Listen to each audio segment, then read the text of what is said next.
back with Patricia Angus, talking about family governance and family meetings, and also talking about the Big Payday. Sure. We're going to apply some of this stuff.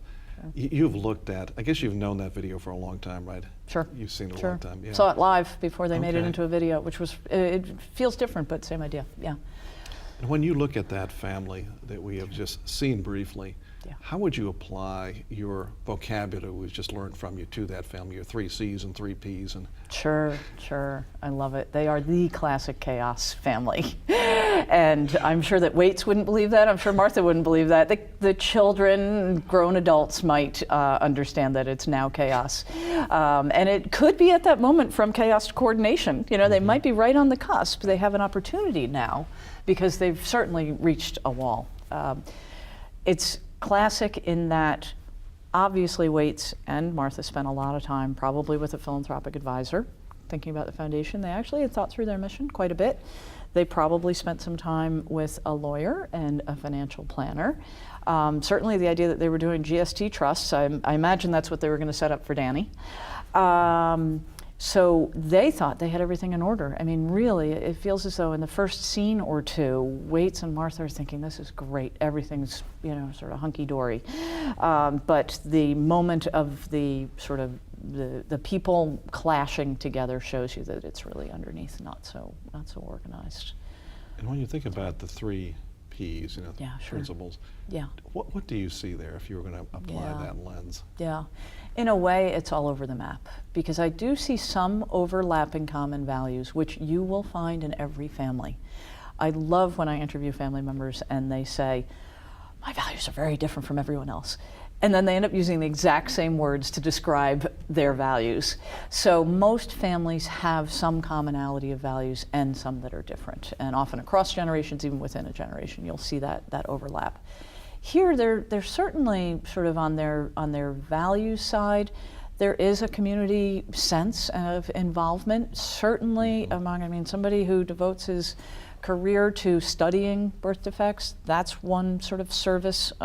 Charlotte is spending a lot of time in New York on her charitable work. The mother obviously is interested in that. Waits has decided to put all of his fortune virtually after his own stuff into it. So there is a commonality there. I think it's unfortunate that they didn't have a chance to talk about it before the meeting, but that's there. So their principles might not be so far off, but they've never as a group, as far as I can tell, discussed it.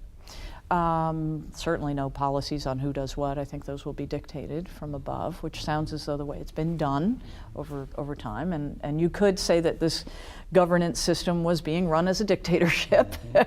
And so that's sort of where they are. It has a governance system, whether they admit it or not. And so, you know, they've got their practices. They're all sort of doing their day-to-day stuff. But I'd say they're pretty solidly in chaos, and they have a chance to sort of move forward if they want. I know we're seeing them at a bad moment. This is the moment of crisis, the turning point. Sure. What do you see there in terms of the environment? Is that a hopeless environment, or? I think that I am far more optimistic than I should be about life, and I think that there's always a kernel of opportunity within a family, within a crisis moment like that. I think it's defining, what are you going to do? What are you going to do about this? What can we do together? How can we get past this impasse? They've reached an impasse. It's not the end of the world. They've been living as a family together for, you know, decades. So it's unlikely that they're going to split up forever for this. And that's what I joke with my clients. I say that I never want to read about them in the paper as the ones that sue each other. I just don't think it's a good use of your energy. And yet this could turn litigious. I mean, you see almost the seeds. It could go in that direction, or it could be the beginning of working through the process that you've described. Sure. What could have been done differently to avoid our being on this precipice and right on the edge of things going in a really bad direction? What if we turn the pages back in the story? Where did this story go wrong? It's hard to know because we're only seeing them in a snapshot. It's sort of, if you assess a business, you have to look at the balance sheet and the cash flow. And this is the snapshot, which is sort of the balance sheet. What was the cash flow all these years? But a lot of things probably were going very well in the family under the surface. I mean, they have some solid relationships, I would say, among the siblings. I think there is genuine, you know, sort of affection among them. But what's been missing is the process. I think that the idea that you can walk in and call this a family meeting, where you're really casually sitting around your family living room and telling people things. It's not really a meeting. You wouldn't run a board meeting this way. So I think that if somebody had been more attuned to the process, I think if one of those advisors had said, gee, have you asked your kids about this? Have you talked about this to them? It doesn't mean that the end result wouldn't have been the same. I think it's perfectly fine if this is how Waits and Martha want to take care of their affairs, it's fine, but it was just the way it was communicated, the openness. I think there is an undercurrent of